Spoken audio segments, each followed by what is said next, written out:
Yeah.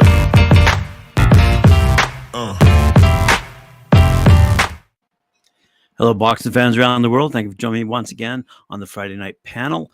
I've got Mike in the green room putting on his makeup. He'll be joining me shortly. And in the meantime, I just wanted to let you know what we have upcoming. Mike will do his usual roundup of boxing matches that are occurring this weekend, including the Figueroa-Maxeo fight.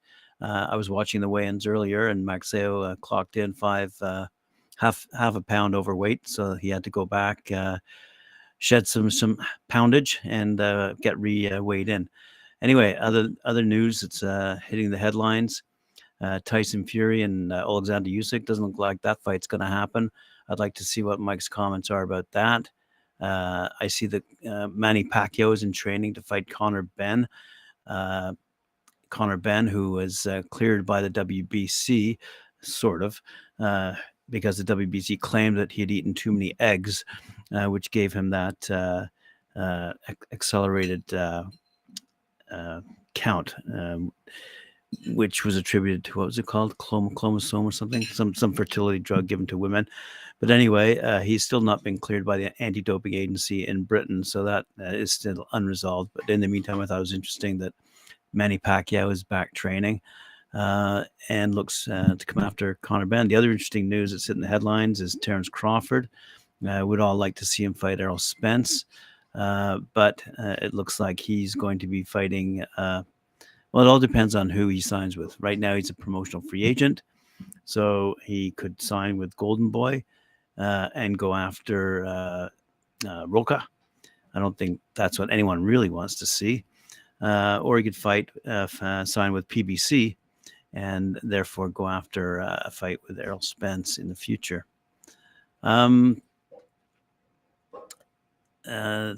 Just on an update regarding Manny Pacquiao, after he became unsuccessful in his run to become president of the Philippines, and although he remains a senator, it was interesting that he's announced his return to the ring, and he's seeking not just exhibition bouts, but real fights.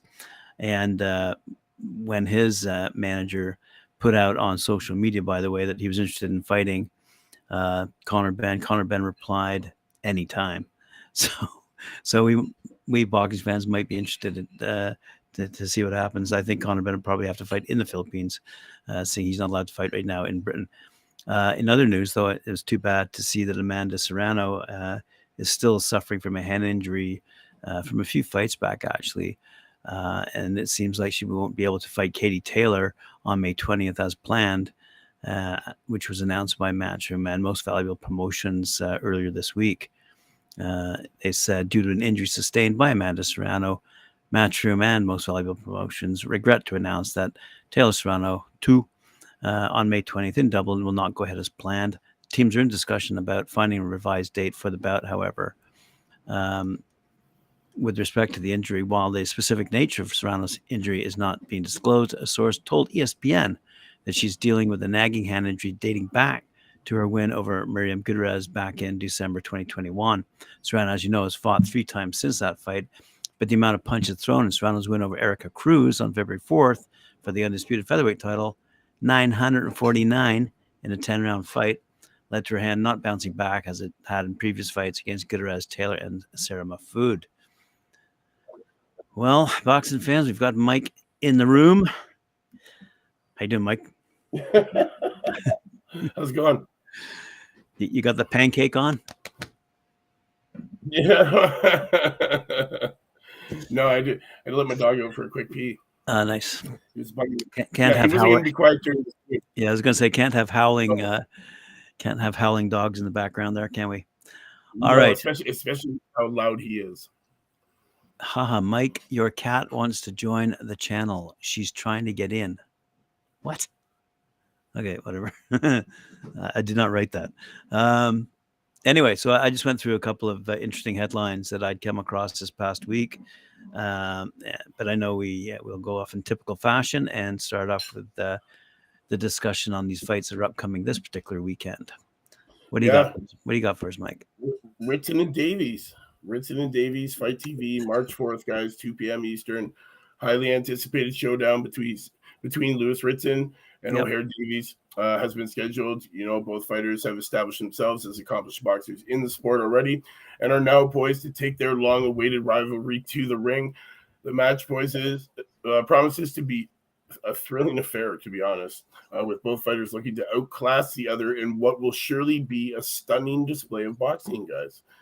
Ritson is a veteran of the sport, boasting an impressive 23 wins and 2 losses. He has always been known for his aggressive style and willingness to take on any challenge. With this upcoming bout, Ritson is looking to prove that he is still the best in the business. He has been vigorously training and honing his skills in order to ensure that he is prepared for this grueling fight ahead of him. So yeah, I can't wait for this one to get underway, guys. Ritson has also been vocal about his desire to take the win. He has said that he wants to show that he still has what it takes to beat the best, and will be sure to put on a show for the fans. So he's promising, a great outcome here, man. He's promising a win. He's promising that it's going to be a fantastic show, guys. So he is sure to come into the ring with full confidence and is sure to give it his all on the night. So O'Hare Davies is no slouch in the ring either. He has racked up an impressive record of 24 wins and 2 losses and is determined to take home the win. He has been training hard and is sure to put up a great fight against Ritson. He has been honing his technical skills as well as his mental game in order to come out on top. Davies is also eager to show off his talent on the big stage.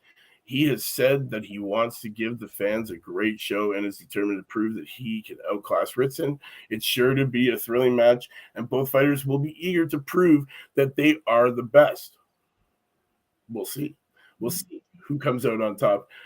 March 4th is shaping up to be a good night for boxing fans. The highly anticipated showdown between Ritson and Davies is sure to be a thrilling affair. Both fighters are determined to prove that they are the best and will be sure to put on they're going to put on this intense, captivating performance, guys. It promises to be an epic showdown, and boxing fans will be in for a treat. So make sure you tune in for this one.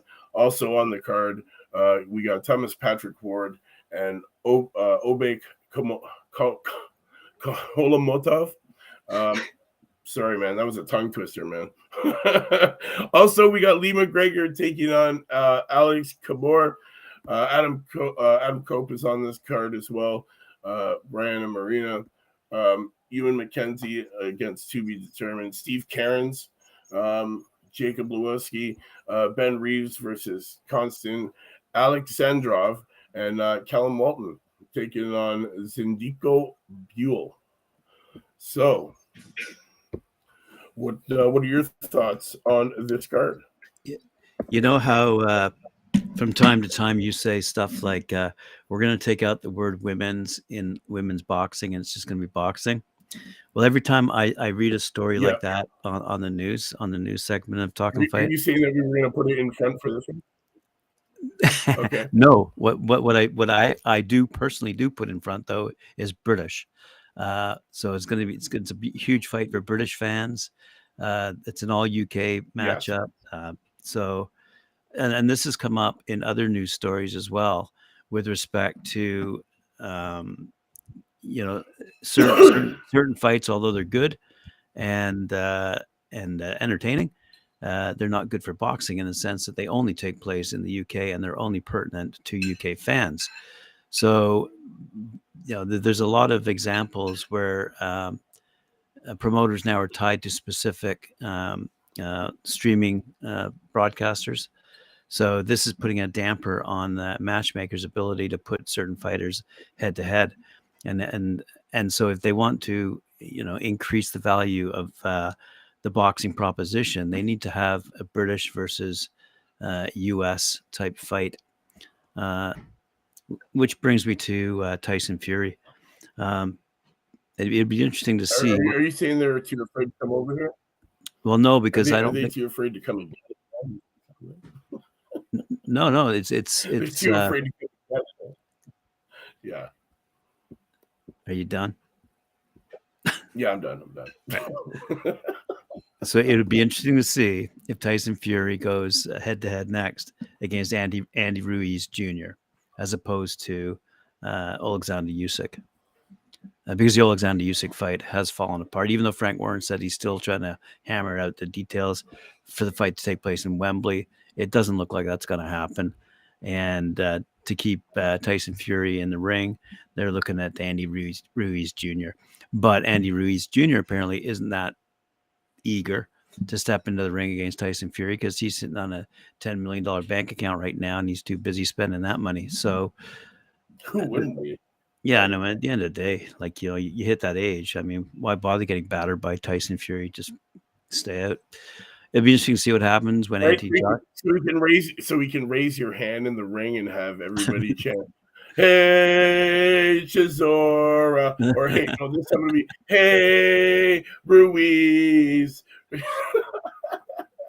But so the same thing could be said for Anthony Joshua. Eddie Hearn obviously recognizes the value in the U.S. market, and but all I'm saying is whenever whenever I'm going through various stories and it's an all UK matchup, I always put in there. It's going to be great for British fans because they're the only people who are seeing it. I mean, as a matter of fact, even one of the stories on the news this week was about a boxing fight. I can't remember which one, but it's being shown on Channel 5, and I'm going, wow. Like, does that have any relevance to us either here in Canada or in the U.S. or Mexico or anywhere else in the world? Isn't Channel 5 our guide channel? Is that where the guide continuously just scrolls up like every 30 seconds? Channel 5. Anyway, so I think the British fans kind of live in their own little world when it comes to boxing. I don't think they recognize that there's a global audience for boxing, and there are a shit ton of boxers out there who would love to take on some of their boxers and contend for those titles and belts. So anyway, sorry to jump on that rant. No, it was a good one. I liked it. So I don't know if you're following the weigh-in with Maxeo and Figueroa. Oh, I can't wait to talk about this fight. Yeah, go ahead. Because no, I didn't see the weigh-in. So yeah, okay, so Maxeo got weighed in first, and he's I can't remember what the limit was. I think it was 126. Okay. And he came in at 126.5. So he kind of steps off the scales and kind of looks around, and the announcer goes, so he'll have to lose 0.5 pounds. And he's got that really deep, great announcer voice. Yeah. So yeah, they gave him 1 hour to come back and re-weigh in. What did he do? Go backstage, rip a fart, and come back? one of the comments in the chat room was, "Hey, just tell him to go back and cut his hair off." That's kind of funny, but anyway, I'm sure he'll shed that half a pound. Oh yeah, he's just gonna take a shit. I was just gonna say, just take a big dump and he's done. Hey, not even at that point. He's dehydrated. It's not gonna be big. It's gonna be like sandpaper coming out. I mean, if you take a look at the picture of the weigh-in, like Figueroa, I'm not kidding, he looks skinny, and you sit there and you go, "Wow!" Like, I can't believe how skinny he looks. Like, yeah, but then think of Figueroa Jr. and how skinny that guy looks. so anyway, it assuming Maxeo loses the half pound, it will be a dandy of a fight. I know Cedric's covering it for the scorecard, so he's got it in his sights. What do you got to say about the fight? Well, in this matchup of all action, high powered former world champions, hard hitting star Brandon the Heartbreaker Figueroa will meet Filipino sensation Mark Magnifico Magsayo for the vacant interim WBC featherweight title on Saturday, March 4th, guys, live on Showtime from Toyota Arena in Orlando, California, topping a Premier Boxing Champions event. This guy's telecast begins at 9. You know what it is, man. We got the 26-year-old Figueroa, who is 22, 1-1 with 17 KOs, was dynamic in his 126 pro debut, swarming and dominating Carlos Castro on his way to a 6-round TKO on Showtime in July of 2021. The bout was the first since 2021 fight of the year against Stephen Fulton Jr., which some observers thought ended in controversy after the majority decision loss for Figueroa. a native of Walesko, Texas. Figueroa's relentless pressure and youthful enthusiasm helped him become the first person to defeat former division champion Louis Neary in their championship clash on Showtime prior to the Fulton fight. Figueroa added to his family legacy by capturing the WBC 122-pound world title against Neary, joining his brother Omar Figueroa Jr., who previously held the WBC lightweight world championship. So, guys, are you ready for it? Because I know I am. I've been waiting for this one since the year started. Then we got our man, Magsayo, 24-1, 16 KOs, became the latest champion from... I'm sorry, guys. Hold on a second. My computer's just Fritz. And now I don't know if my camera is working or if you see me. But, yeah, it has a mind of its own. Sorry, guys. Was I still on? Because it went blank on me. It went fully blank. I don't know. For some reason, like I said, Magsayo. Go ahead. For some reason, what? Well, your mouth was moving, but there was no words coming out. I'm still but now you're okay. Go ahead. like an old kung fu movie. So, yes, Magsayo became the latest champion from the Boxing Rich Nation in January 2022 when he appointed boxing's then longest reigning male world champion Gary Russell Jr. to capture the 126-pound title on Showtime. Magsayo will look to move closer to regaining that title on March 4th after he lost a narrow split decision to Ray Vargas last July. Despite dropping Vargas in round 9, the 27-year-old earned his first title opportunity by knocking out former champion Julio Seja. In the 10th round of the fight, he trailed on the scorecards, and that was in August of 2021. Magsayo is trained by Freddie Roach in Southern California and owns 12-round decision victories over Sahoto Hayashi and Ramiro Robles. In addition to the 6-round stoppage of former title challenger Chris Aviolas. This one's. What are you thinking for this fight, Graham? What are your thoughts? Seriously, tough call. Yeah, I'm thinking. Wow, Carl's up. Really? Yeah. Carl, how you doing? Welcome, UK in the house, guys.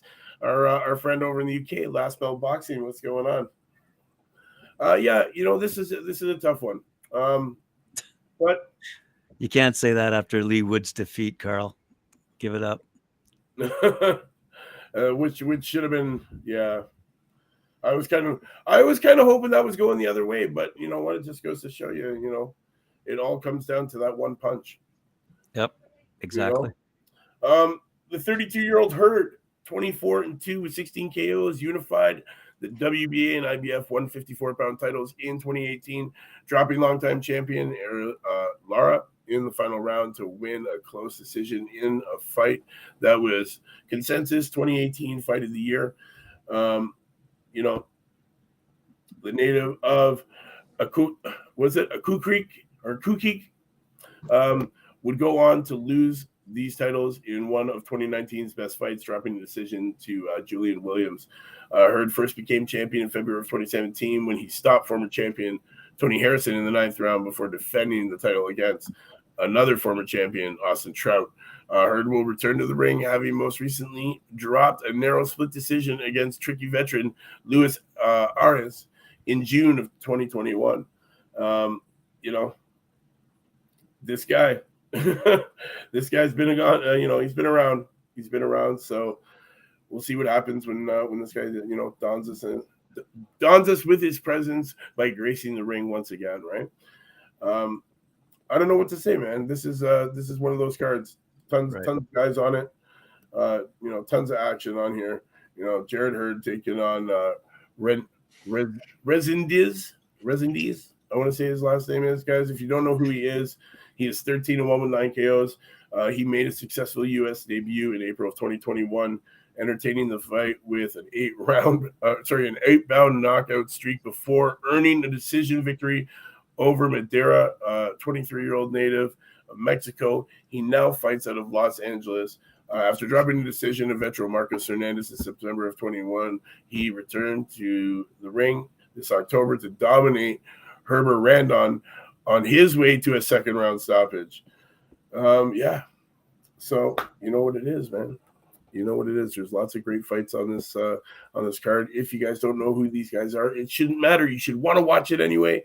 This one will be getting away on Panama RPC Channel 4 and USA Showtime. And this one gets underway at, I believe it is 8 p.m. Eastern Standard Time, guys.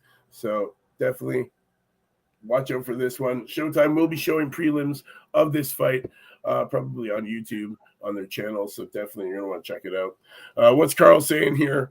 The hotbed of world boxing. Yeah. Wood will take care of business in the rematch. He effing better, man. Because honestly, I was so upset about that.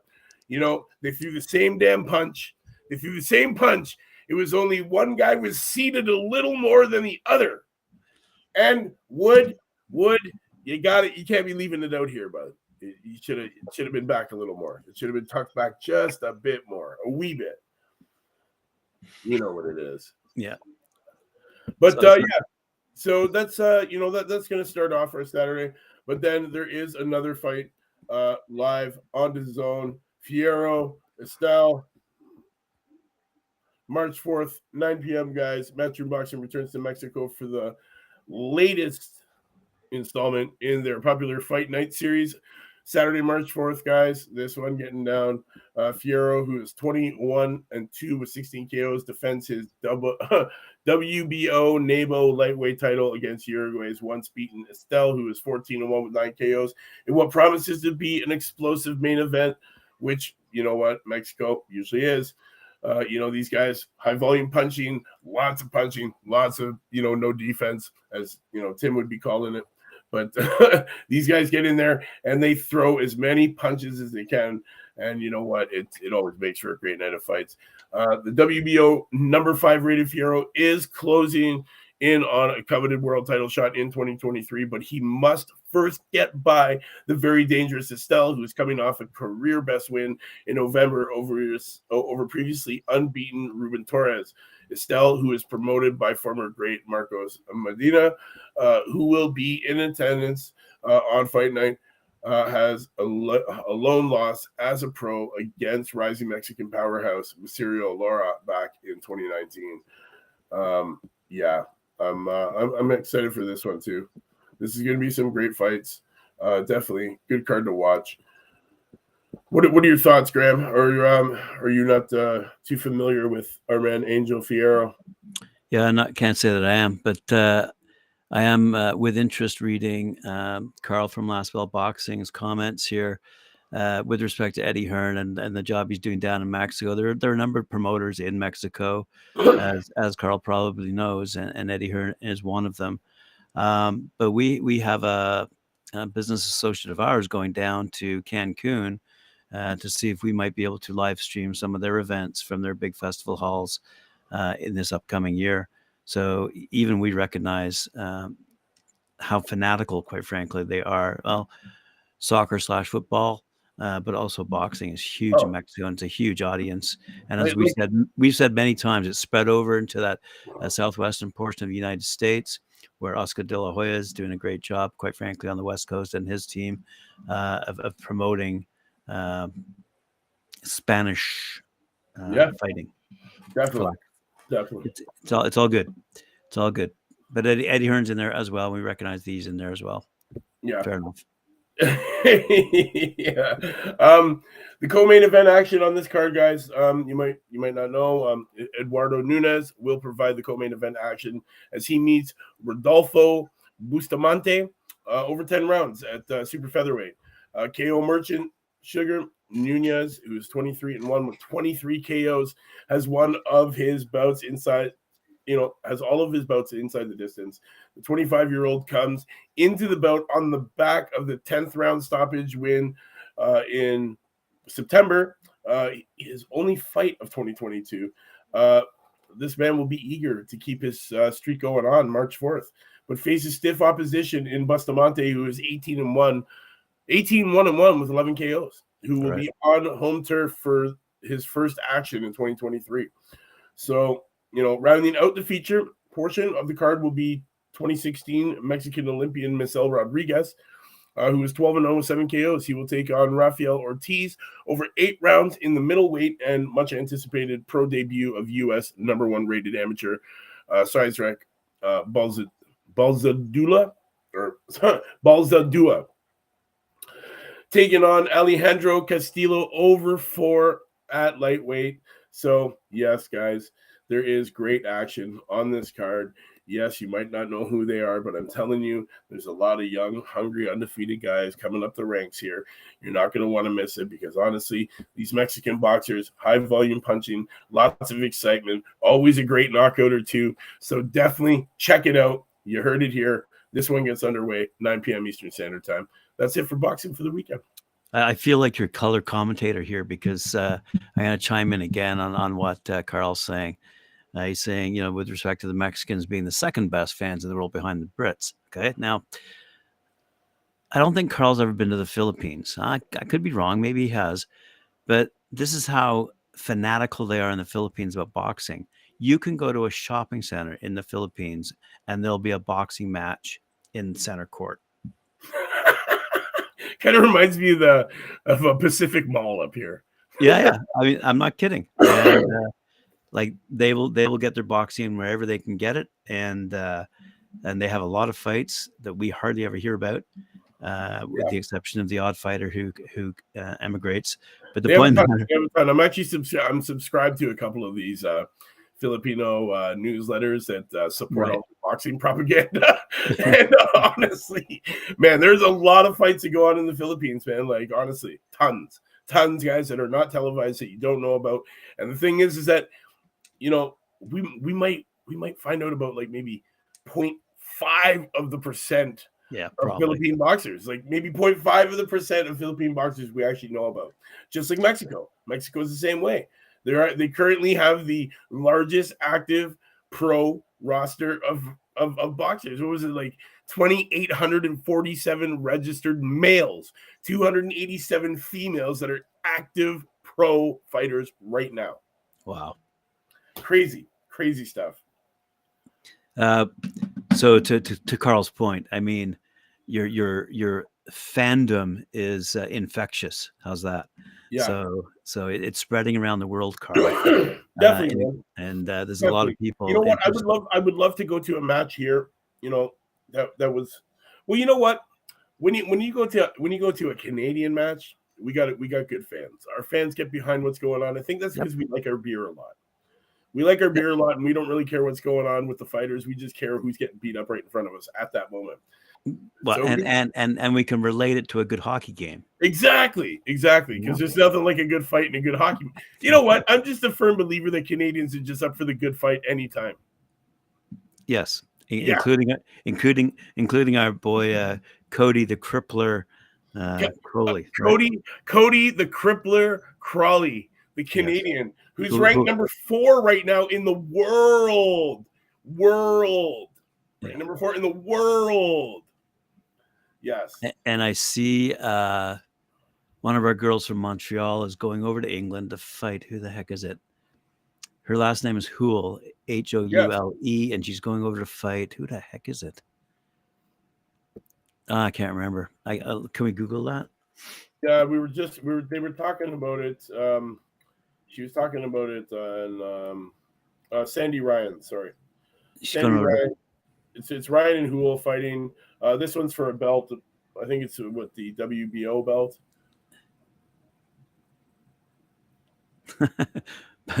By who, Carl? Who do you think could beat Cody the Crippler Crowley? Who do you think? I'll bet you don't even know what weight division Cody's in. Carl. You know what I think's funny is like the boxing writers are all you can tell because whether from US or England, because you literally had that divisional rivalry between the Fury camp and the Jake Paul camp. I mean, both sides didn't like the fighters that are fighting, but it was pretty funny to read some of the comments from the U.S. writers, who, especially Deontay Wilder of all bloody people, he's he's saying Jake Paul should have won. Yeah. It was just Carl funny. was like, "Thank God Tommy won." Right? Wow. That one could have been weird. Well, you know what? If Tommy wants to keep making money, he just has to keep fighting Jake Paul, but because Right? That was the biggest paycheck he's ever made. Yeah, he's not going anywhere else. No, unless you have another episode of what's that show? He's on Fantasy Britain. Well, listen. If he Love Island. if he loses to Jake Paul, his dad won't let him take that money. He's moving to Canada. Yeah, we'll adopt him. Don't worry, and then he'll win the Olympics for us. Oh, that's classic. Yeah. You were talking about Sandy Ryan, by the way, who's going to be. Yes, yes. Marie Houle. Yeah, we were talking about that on the Sugar Show Wednesday, 7:30 p.m. Eastern, guys. We were talking. So so I like Sandy Ryan actually, and I've never even seen Marie Houle fight, so should be interesting. but what is interesting for this show is that there's a Canadian going over to UK soil to have a pretty decent fight, quite frankly. And Houle is only fought out of Montreal. She's never been anywhere else. Her biggest opponent to date, most ring experienced fighter was Yamila Esther Reynoso. This was back February 24th, 2022, Montreal Casino. So yeah, she has not fought outside of her native Canada. Actually, speaking of, there is a big fight coming up in the casino in Montreal. It's Mabili. He's on there. Mary Spencer is going to be fighting. Excellent. It's coming up soon. I'm surprised that's not on your radar. Well, there's a lot of stuff on the radar, but we're not. Are we making a trip this time, or are we going to Montreal? Montreal is a great city. It's a lot of fun. We don't need passports to go to Quebec. So, one of these days, if we want to go to Quebec. Well, either Tiger Management are making some pretty good strides in the boxing community on an international level. So they're doing really well. Lee Baxter's doing well. What's the guy's name? Guy out of Brampton. Not Butler, Burton. No. Tyler Buxton. Yeah. So, now that we've got some pretty decent promoters in town that are putting on some pretty decent fights, it's only going to grow from this point forward. But what I was saying earlier was, with respect to moving around the world, whether you're talking about the UK, whether you're talking about USA, whether you're talking about Mexico, whether you're talking about the Philippines, let's not forget about Africa. I mean, Africa is a huge nation, and we've been talking to the boys over in Tanzania because they're promoting fights in Uganda, Kenya, Tanzania, all across East Africa. Boxing is huge, and then in West Africa, you've got Ghanaians, quite frankly, making more noise than Nigerians, so let alone the South Africans. So, I think, once TV cameras and crews start landing in those cities and start televising, and whether it's live streamed or not, or televising those events, I think the world's going to wake up to how global in nature boxing is and how much fun boxing can be, and how it is on a nation by nation basis. Take away the Olympics for a brief moment, and if you put professional boxers in a ring from different countries, who are you going to side with? You're going to side with just like Carl sides with his British fighters. I can see Americans siding with their American fighters. I can see Canadians siding with their Canadian fighters, et cetera, et cetera. So we're looking forward, and we do. We have a great series of hosts from around the world bringing us shows and promoting what seems to be their own local fighters. Nothing wrong with that at all. We want to encourage more people from around the world. As a matter of fact, I was speaking to someone in Korea, and I couldn't. He showed me a list of Korean fighters because I said, how big is boxing in Korea? And I didn't really think boxing was big in Korea, and he showed me a list of about 20 fighters who in the past few years have all had either belts or titles, and at various levels. So I said, "Wow, I didn't realize that. I knew boxing was big in Japan, for Yeah. example, and You know how big boxing is in China? This knocked my socks off. I was talking to a Chinese fellow the other day, and he was telling me that in where he lives in Shanghai, there are one.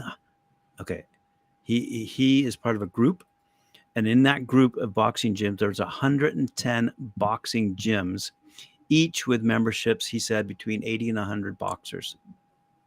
That's one city in China, right? So That's crazy. That's wow. Hey, when if you look at China's pound for pound list, man, their pound for pound list does hit triple digits. really, Yes, they do have 104 on their pound for pound list out of males. I did not know that.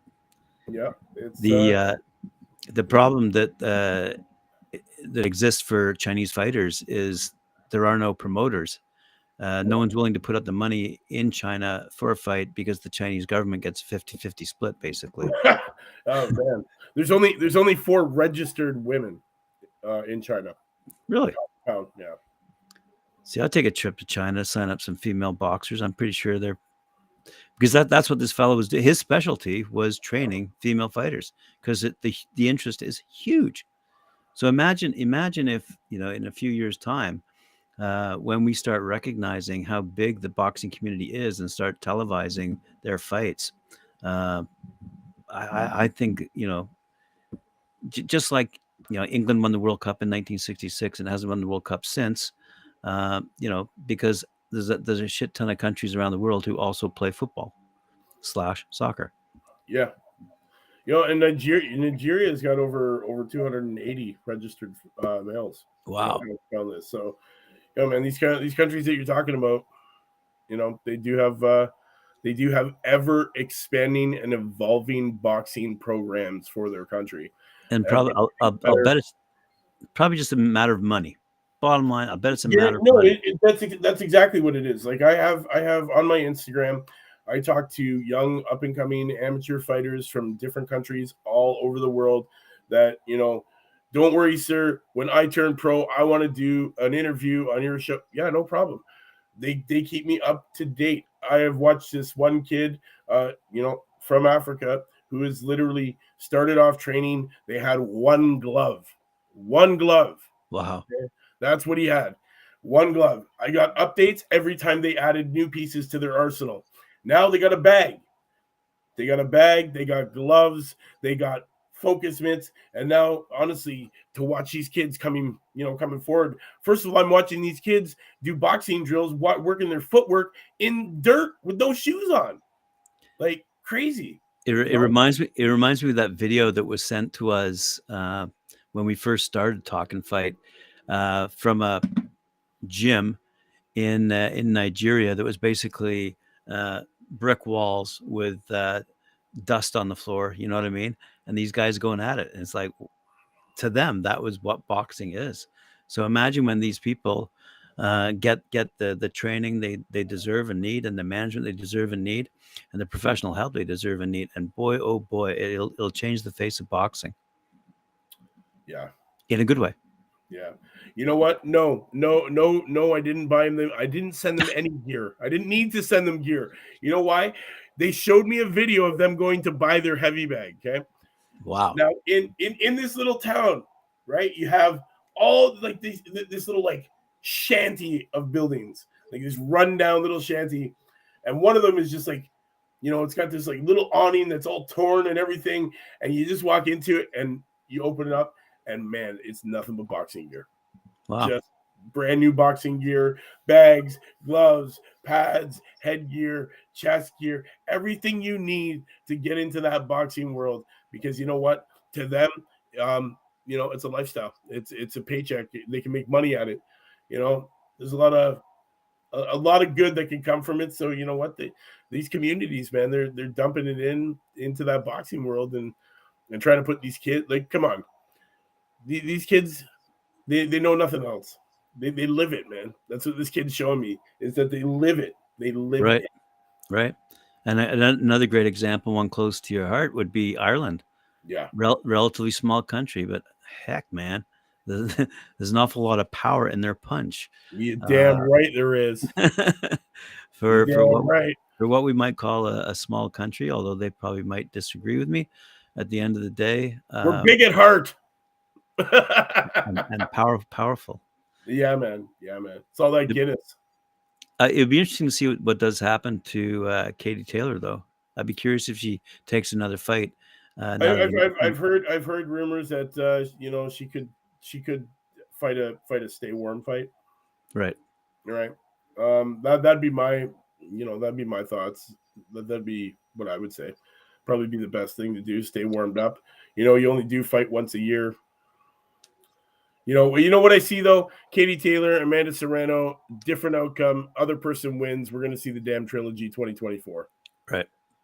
We already know that's gonna happen. That's it. Like, unless we start really pushing these young girls in those ranks and getting behind them, and building some hype, then these top women are just gonna be exchanging fists back and forth in these trilogy fights for the next couple of years. It was pretty cool. I sent that the girl who you interviewed last week. I forget her name right now, but Animal. Yes.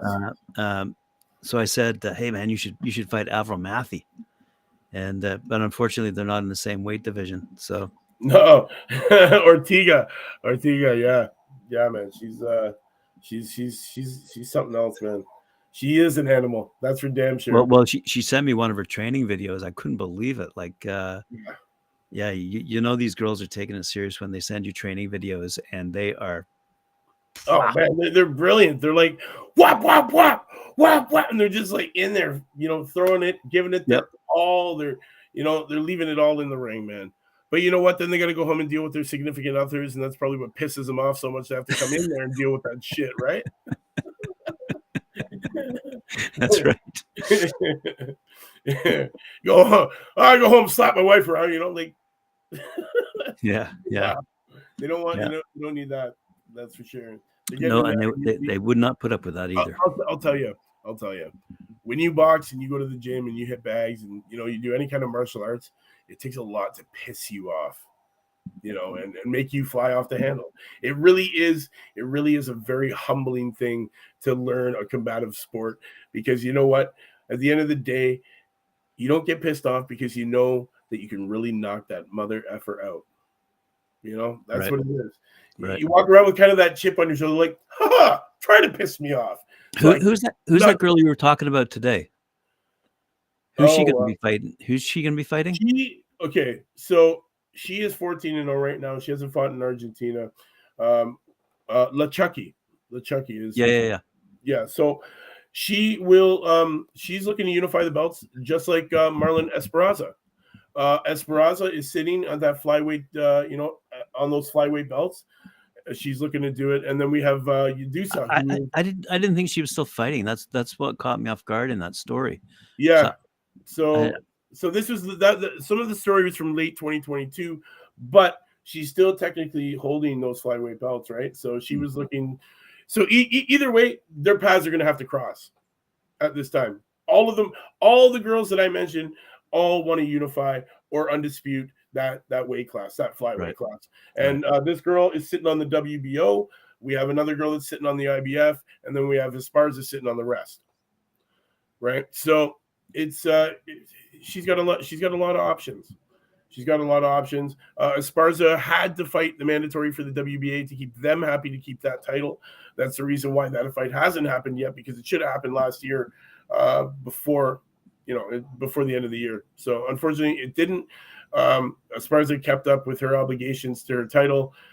She is now, she's fought her mandatory, came through, but she is looking to unify, and LaChucky is standing in her way. And LaChucky, 14-0 with 6 knockouts, packs a punch.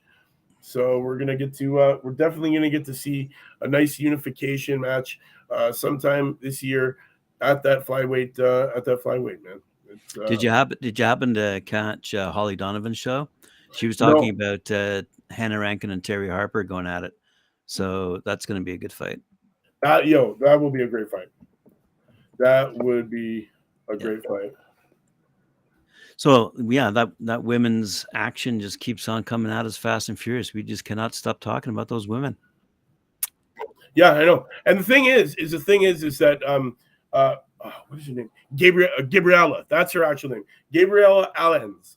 What I like about her is that she's only 26, right? So she's still young.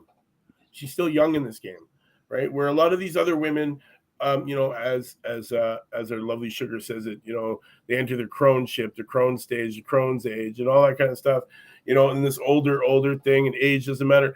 But this girl is young. She's young. She's hungry. She wants it, man. 14-0, 6 KOs. She's ranked 4th in that flyweight division right now at a 230.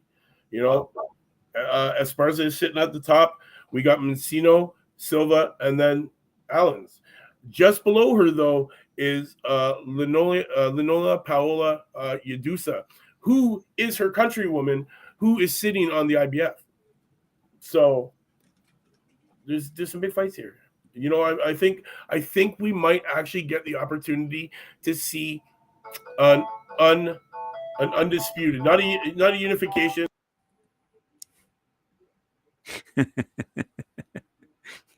Busted.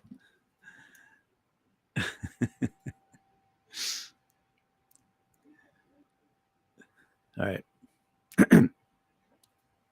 Mike, turn your mic on.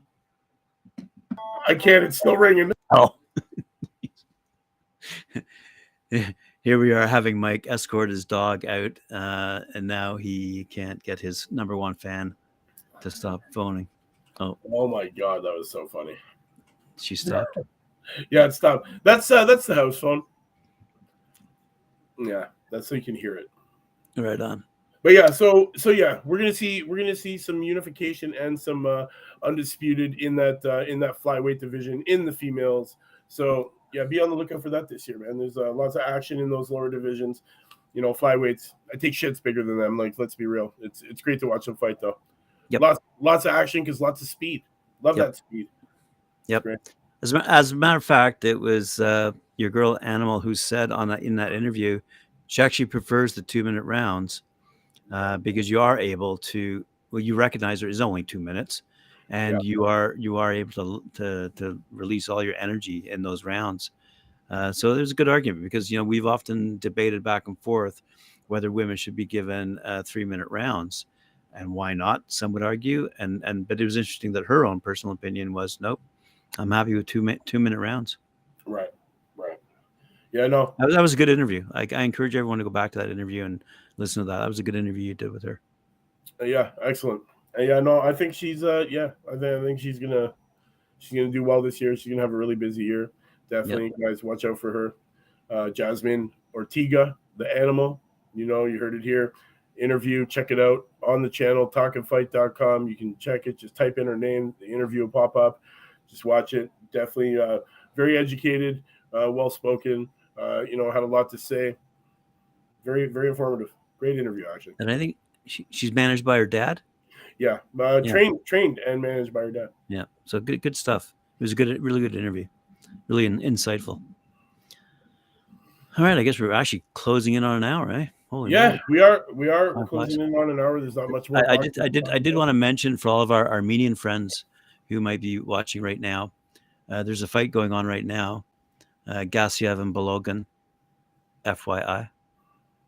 Oh, really? Taking place in Armenia. Oh, it's actually they're heavyweights actually. Oh no, darn! I don't. It's not on here. It's not on your radar. No, it's not on my radar. I'm gonna have to go and search for it now. Yeah, go take a look. It might be over by now. They are ahead of us time zone wise. Well, then definitely catch the replay. There you go. I've got the whole weekend. Yeah. All right, then. I guess, since we didn't do the Knockout of the Week award last week, we'll have to do it again this week, plus the new one. So, you're up for some double knockouts, folks. So make sure you join me Sunday, 4:00 Eastern, for the double knockout of the week. Nice. Yeah, we're gonna do both because we didn't get a chance to touch base on it. That's because I was waiting to see if Tommy Fury was going to knock out Jake Paul and it was going to be the highlight, but unfortunately It didn't work out like that. Tommy Fury did come through with the win, though. He did come through with the win. Cried a lot. And I guess we're going to see a rematch. It'd be interesting. I mean, it would be interesting. Again, I kind of want to see it. Really? I do want to see it because there was a lot, there. Hey man, Jake Paul had 2 10-8 rounds in that fight. Right. I'd like to see it a little closer with no point deductions. Yep. I thought it was pretty good. I thought both guys got in there. It really did. You really could see the difference between a seasoned pugilist versus somebody who's been only doing this 3 years. Right. You could see the difference. I just wish Tommy would have, stuck with his jab a little more. Every time he got behind the jab and worked it, he did relatively well. He was able to, throw multiple shots, not just, one punch haymakers going for, swinging for the fences. Right. It showed a lot of, he showed a lot of skill. I was kind of impressed to see the way he's coming along. Jake Paul held his own. What can I say? We were wondering how he was going to do in the ring with a boxer. This is his first taste. He's shown us that he's here to stay, guys. He didn't go and tuck his tail between his legs with his first loss, and he isn't running away. He's looking to do this for real. He's got a bit new. He's gained a bit more respect for me as his ability to fight in the ring. He's shown determination. He wants to be a boxer. You can see it. He wants to do this. He's putting his time, his effort, his money into it. He's come a long way in 3 years. I guess the sky's the limit at this point for this kid. He's got the money to, pay to be trained by whoever he wants. He's got a massive following. He's making lots of money. He's, signing kids. He's giving opportunities to people that wouldn't have those opportunities to make the kind of money that they're making. So you know what? He gets a thumbs up from me for sure. Yep. And I think we're going to see Jared Anderson in the ring pretty soon, actually. Yeah, we are. So we have some new people who we've been talking about for a few years now, finally making their slow final approach to landing into the title zone. And then guys like Jared Anderson are gonna begin to dominate in that heavyweight division, if you ask me. Oh man, I can't wait. But his last performance over Forrest was great. That second round TKO. He took home the WBO International Heavy Vacant that night, guys. Don't forget. Yeah. Don't forget Jared Anderson, the new WBO International. So he's on his way. He's on his way. He is. Well, I think we're at that time. Thanks very much, Mike. We talked boxing this week. So to all the fans around the world that are watching, shout out to Carl. Thanks for coming and dropping all the comments. You know what it is, man. Talking fight, people, family, friends. Thanks for tuning in to this week's episode of the Friday Night Panel with yours truly, Mike and Graham. You know what it is, man. We're talking boxing up to the minute. All the events that are going on around the world and all the rumors and news. You catch it here on this channel. We'll see you next week. Same time, 7 p.m. Eastern. New topics. Peace. Adios.